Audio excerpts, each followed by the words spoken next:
Actuellement, au Québec, on compte 530 168 habitants. Seulement 182 390 utilisent les réseaux de transport de la capitale. D'ici 2030, on estime que ce nombre augmentera à 300 000. La question est, sommes-nous adaptés pour un tel nombre d'usagers?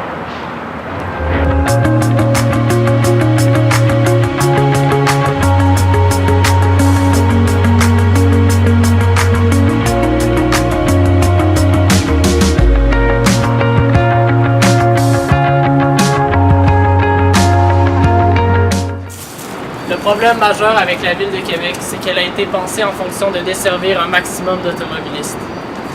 Avec l'étalement urbain qui ne cesse d'augmenter, il est difficile pour un réseau de transport en commun d'avoir une efficacité supérieure à celle de l'automobile.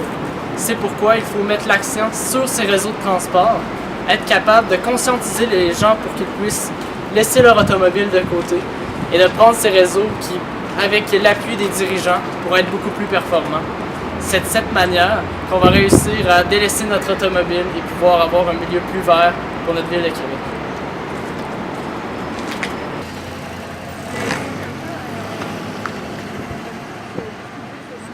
Alors, je m'appelle Étienne Grandmont, je suis directeur général d'un organisme qui s'appelle Accès Transport Viable. Accès Transport Viable, c'est un organisme dont la mission est de défendre les droits des usagers des transports collectifs et actifs. Par transport collectif, nous, on inclut le transport en commun, donc le réseau d'autobus ST-Lévis, réseau de transport de la capitale, également le covoiturage et l'autopartage comme une auto. Et au niveau des transports actifs, on est principalement axé sur la marche et le vélo. Il y a plusieurs moyens à mettre en œuvre pour convaincre les gens d'embarquer finalement dans la mobilité durable. Il y a des choix qui doivent être pris individuellement, mais des choix collectifs aussi qui doivent être pris pour qu'on arrive à un idéal de mobilité durable. Au niveau des choix individuels, il faut, à travers nos activités, j'en ai parlé, il faut donc convaincre les gens qui réalisent en fait qu'il y a plusieurs moyens à leur disposition, ne serait-ce que faire du covoiturage ou encore utiliser l'autobus ou encore prendre leur vélo. Les gens, on le voit bien à travers nos projets, se rendent des fois même pas compte du service qui est à proximité de chez eux, ne savent même pas qu'il y a une piste cyclable très près de chez eux, ne savent même pas qu'il y a une ligne d'autobus qui les dessert très bien vers leur lieu d'emploi, leur lieu d'études. Donc, déjà de connaître cette information-là, c'est quelque chose d'important. Donc, nous, nos activités de sensibilisation visent un peu ça. Donc, la Ville de Québec est dans une situation économique intéressante. En même temps, elle part de loin parce que c'est une ville qui est extrêmement étendue. C'est une ville qui, pendant des années, n'a pas beaucoup investi sur son réseau de transport en commun, sur son réseau cyclable, et s'est retrouvée avec un étalement urbain qui est extrêmement grand. Donc c'est une ville qui est très étalée, c'est une ville aussi où il y a beaucoup d'autoroutes. On a beaucoup développé la ville avec des autoroutes, et ça, c'est beaucoup une question de financement aussi. Les autoroutes sont financées par le gouvernement du Québec, et on a développé la ville en allant cogner à la porte du ministère des Transports pour développer finalement la ville de Québec. Ce qui fait qu'on a une ville beaucoup axée sur l'automobile. On est la ville en Amérique du Nord où il y a le plus haut taux de kilomètres d'autoroute par 100 000 habitants. Donc c'est un titre peu enviable, mais ça a beaucoup dessiné notre ville et ça a aussi segmenté notre ville. Ça l'a compartimenté, c'est-à-dire qu'on a créé des barrières.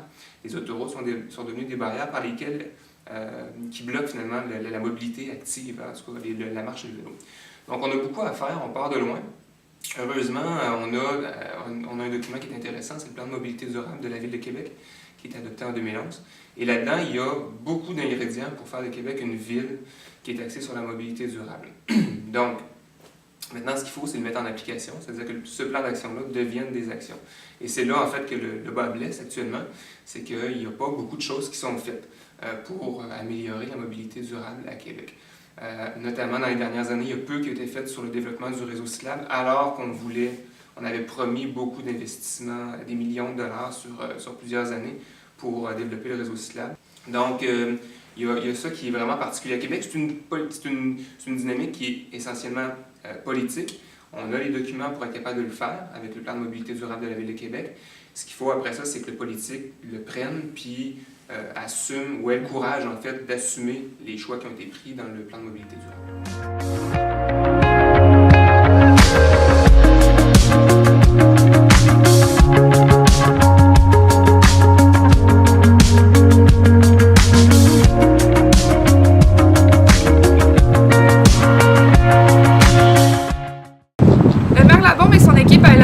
Projet de tramway sur le boulevard Charest, mais ce projet a été mis de côté car il impliquait trop de modifications sur les infrastructures déjà mises en place qui sont utiles pour principalement les automobilistes. La Ville de Québec a été pensée en fonction des autoroutes qui font aujourd'hui office de barrières pour les réseaux de transport, soit les autobus et les pistes cyclables. L'organisme Accès Transport Viable propose un projet de tramway qui partira du centre Laurier-Québec jusqu'à la colline parlementaire. Dans certains pays, les utilisateurs de tramway comptent jusqu'à 30 000 déplacements par jour et ici au Québec, on en compte 60 000. Donc le tramway serait très efficace dans ce cas-ci et serait une solution pour le problème de la congestion sur cette voie qui traverse le Québec. Le projet tramway à Québec a donc été abandonné au profit du projet service rapide par bus. Cette nouvelle alternative fait passer le nombre de déplacements quotidiens en transport en commun de 146 000 à 214 000 dans Québec. Cela représente une augmentation 2 fois supérieure à la croissance attendue de la population vers 2040. Mais est-ce que le projet de SRB est si avantageux à comparer au tramway? Car oui, le tramway coûte plus cher et prendrait plus de temps à être mis en service, mais ce serait une alternative plus verte étant donné qu'il sera propulsé par électricité. Il a une plus grande capacité, soit de 260 passagers, contre 150 pour le SRB. Ne serait-il pas pertinent alors de repenser au projet?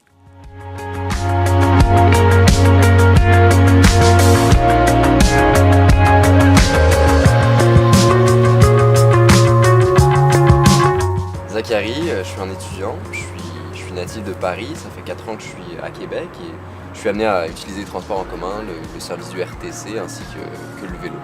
Je peux me permettre un peu de faire la différence, j'ai côtoyé le système parisien pendant quelques années, durant mon adolescence, j'étais amené à l'utiliser pour aller au collège, ou tant le métro, le bus que le vélo. Les comparaisons que je ferais, c'est sûr, à Paris il y a beaucoup plus d'usagers, ça permet d'avoir un meilleur service, une meilleure distribution. Québec, c'est sûr qu'il y a des lacunes, il y aura toujours un travail à faire pour ça. Il y a un mauvais partage de la route entre cyclistes et automobilistes. Les chauffeurs sont les taxi drivers, les chauffeurs de taxi sont dans leur bureau.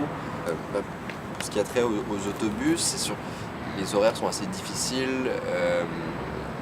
Le service dessert assez mal certaines zones de la ville de Québec, je pense, ce qui embête certains usagers. Québec serait mal adapté pour ce qui est des réseaux de transport en commun et des réseaux de transport mal adapté, c'est peut-être fort comme terme, mais il y a des lacunes en tout cas, puis qu'il faudrait corriger pour permettre à tout le monde d'utiliser ce service et que ça soit encore mieux pour tous les usagers, plus efficace. Il y a plusieurs raisons pour lesquelles on devrait axer notre budget sur les réseaux de transport en commun plutôt que les autoroutes. Premièrement, niveau pollution, prendre l'autobus c'est beaucoup moins polluant que prendre la voiture. En fait, prendre l'autobus c'est le deuxième moyen le moins polluant après le vélo. Ensuite, niveau coût, prendre l'autobus c'est beaucoup moins cher que prendre la voiture. En fait, avoir une voiture c'est extrêmement cher. Quand on pense au stationnement, on pense aux assurances, on pense au gaz, on pense aux réparations, on pense aux pneus, bref. Avoir une voiture, c'est extrêmement cher, alors que quand on prend l'autobus, on sauve beaucoup plus d'argent. Ça consiste seulement à acheter notre billet de bus ou nos passes. Ensuite, niveau gain de temps, prendre l'autobus, ça nous fait gagner beaucoup de temps. On prend les voies réservées, donc on évite les congestions, on peut aussi lire, on peut dormir, on peut se reposer, on peut étudier, bref, toutes des choses qu'on ne peut pas faire pendant qu'on conduit. Puis ça nous enlève aussi beaucoup de stress, le stress qu'on peut avoir durant les congestions, durant les accidents, durant les énervements, bref, c'est des très bons avantages au niveau du bien-être. Malgré le fait que le Québec est vraiment dans une situation favorable, en ce moment, on continue à accroître les autoroutes et à élargir la ville, tandis qu'on devrait concentrer notre énergie et notre argent beaucoup plus dans les transports collectifs et actifs pour les rendre plus accessibles, pour les rendre plus efficaces, mais aussi seulement pour que la ville de Québec devienne une ville plus verte. Puis il faut commencer tout ça de façon individuelle, c'est pas seulement un mouvement collectif, ce qu'il faut, c'est que chaque personne doit commencer à plus se porter par des alternatives